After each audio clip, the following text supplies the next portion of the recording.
Her name is Sarah Sheldon. Born in October of 1874, the young Snohomish and Snoqualmie Indian grew to become one of the Northwest's most respected and beloved women of her time. This is the story of a remarkable person whose life spanned nearly a century. Sarah passed on at the age of 95, nearly 30 years ago, in the spring of 1969, but her spirit, work ethic, and determination live on in her descendants. Nearly 150 descendants, most of whom still live on or near Tulalip. All her life, Sarah spoke her native Indian language, Lushootseed. When her grandchildren learned English, so did she. Her story is best told by the people who call her mother and grandmother. Though Sarah was brought here, I heard her talk and telling my grandmother about her background and history, how she came here, how she happened to be in this area at the time. See, her great-great-great-grandmother was married, she was a Wenatchee, and she was married to a Skagit man. And at that time, her husband was killed in a logging accident up there, and her father-in-law didn't like her. He tried to kill her, and he hit her over the head and threw her in the river. But at that time, she tried to make her way back to Wenatchee, where she come from. But she was heavy with a baby. She made it far as the town of Snohomish.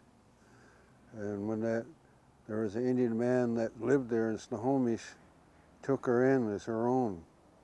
And when she had a child, it was a girl. And that girl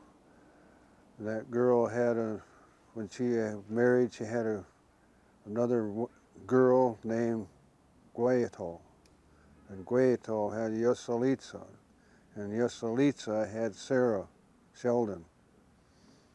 And they came from the Greatly Cub, that's the Pilchuck people that lived where the town of Snohomish is now. That's where they originated from. I found out about this house that it started up in where the Snohomish River and the Pilchuck River intersect.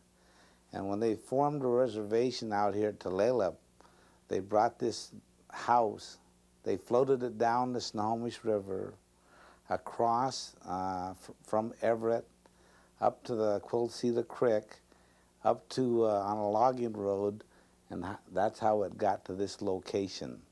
She used to tell me that she used to, as a young child, canoe from Snohomish, which I didn't understand at that time because I didn't know this is where the house originally was, down to Puyallup. They used to go down there to pick hops. And it used to be a 3-day canoe ride. And for me, something like that was an ancient history.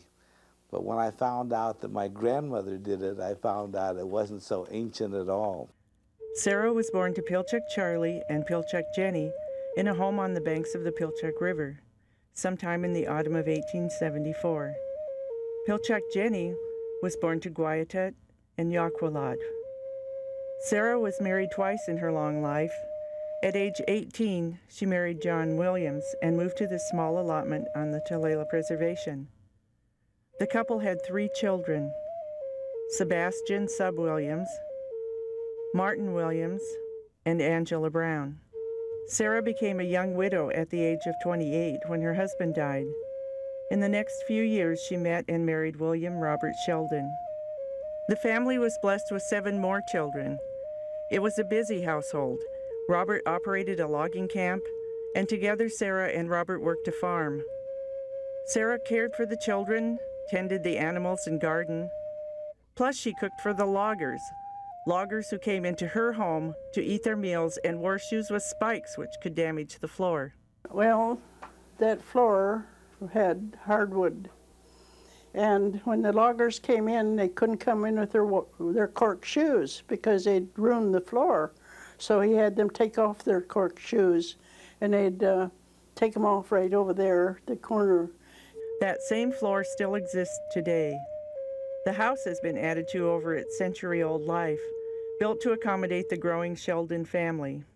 This home is still the center of family gatherings, a constant in the life of at least 6 generations. Countless family get-togethers have taken place here, everything from birthday parties, picnics, holiday reunions, to funerals. This home is alive with memories fresh from the past. Sarah's family and friends paint vivid pictures of the woman they call mother and grandmother. She was a hard worker and earned respect. Providing and caring for her family came first. My mother was just a little woman, just a small woman, but boy was she mighty. She could do things quickly, and she never left anything undone. It was always do it quickly, until it was done, always. And she done a good job. There was always chickens and turkeys, and we had beef. Of course, her brother was a fisherman, and he would always bring in fish or ducks, or because he lived near the water. Then she'd trade him off for fruit or whatever she had here, and he didn't have for his family. She had chickens, and so she had eggs she could trade off with him. They always helped each other, and you don't see that so much today. Everybody's busy. Well, we always had a lot of company because it was in the kitchen. Always seemed to be kind of full, because they always had meetings and people coming here visiting all the time. She can sure kill a chicken real fast and have a dinner in no time. Yes, it was always a gathering place. I think the dining room table was either in the kitchen or in the dining room, and it was always set out the largest it could go. There was always lots of food. The cellar was filled with blackberries and apples and potatoes and all kinds of fruit. And of course we had fruit out here, and they were canned in 2-quart jars. And so you see, she did a lot of canning. She was always working. She led by example. In those early days, if you didn't harvest food, you starved in the wintertime. But the old days used to be the old people, women's bragging rights, how much they can.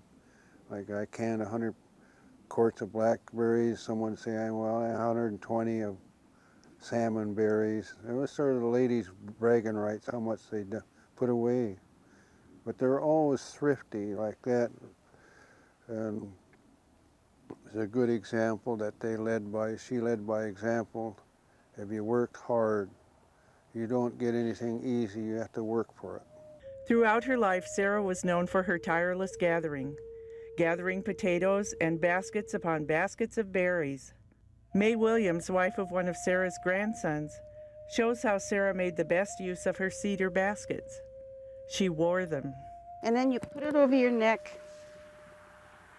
and then you take these and you go ahead and tie it around here, and it keeps it up like that. Grandma would come down and say, "Sonny, we're going to go berry picking," and I just hated it. We'd have a little lunch, and we'd leave here about 7 in the morning and go over there about a half a mile hike over the other rainwater road at that time, and she wouldn't come home till all her baskets were full. But one of the things is about Grandma berry picking. I think that recreation was berry picking. I think, it wasn't work, it was recreation. And like yesterday, giving my mom as an example of how Sarah acted in berry picking, is Mother was feeling pretty poorly yesterday, but somebody came along and sold her some berries. And all of a sudden, we're off the Davenport, let's clean these berries. Let's get these berries ready to be frozen. And this is the way Sarah was, that, it turns up the excitement and the pleasure of living is to be able to do these things. Continuing to do those things is what Sarah did best. She had another passion, and it's how she earned a living. She raised a herd of sheep and knitted the wool into mittens and socks. She was a very strong, hard-working person. She would knit socks from morning until night, and this was how she made her living. I can remember somebody always taking her down to Eddie Bauer's to sell socks, and they were at least 6 dozen. And the 1st of May was a time that all the family, the men, they all came up because that was shearing time. And she had approximately 45 sheep, if not more, at times. And so the men sheared the sheep and the women cooked the dinners. And so there goes our big table again. Sarah had little formal education, so she and Robert insisted that their children go to school. They did not want them at the government-run boarding school on the reservation. They bought land in town so that their kids could go to Marysville public schools. Sarah was a very smart woman. And Dad was the oldest, and he had to quit school to help support the rest of the kids. And all the kids got to go through school and graduate, and he was the only one that didn't graduate. But I think he did this as good as any of them. Well, I believe what she was trying to teach those young people is that the world is changing that, and we have to do a lot of things. Like she made them go out and get an education out in the world, that the world is changing around us, that some of her old ways will have to be forgotten because we're in a white man's world now, that they have to work for it. As busy as Sarah was, she did find time to tell stories of her young days, including a scary time when she was blackberry picking. One particular story that she told my wife and I just before we got married, she was talking about her very young life up in Snohomish, and that she was up on a mountainside gathering berries. And as you know from our history in the Northwest here, because tribes are basically families on the river, to keep the gene pool alive and well, the men had to go to neighboring tribes and raid to get their women. Well, Sarah talked about this one time where she was very young, and she was up gathering berries, and the war canoes were coming up to harvest women. And so she hid out up in the berry bushes, and they came in and they got their 1 or 2 women and then left. Sarah's determination paid off throughout her entire life. After she lost her husband Robert in 1927, she never remarried. Sarah's life was dedicated to her passions, her endless work, and her love of family. Sarah was a responsible person. She took total responsibility for all her actions. She helped people when they needed help. She didn't demand respect, she earned respect. And that was just the way she presented herself. And when you were in her presence, you knew you were with somebody. She was a hard-working lady, a good lady, a gracious lady. You know, even though she was hardworking and everything, she was still a lady. She was always smiling and gentle. She was too gentle. She reminded me of a little kitten. And this is Sarah's legacy.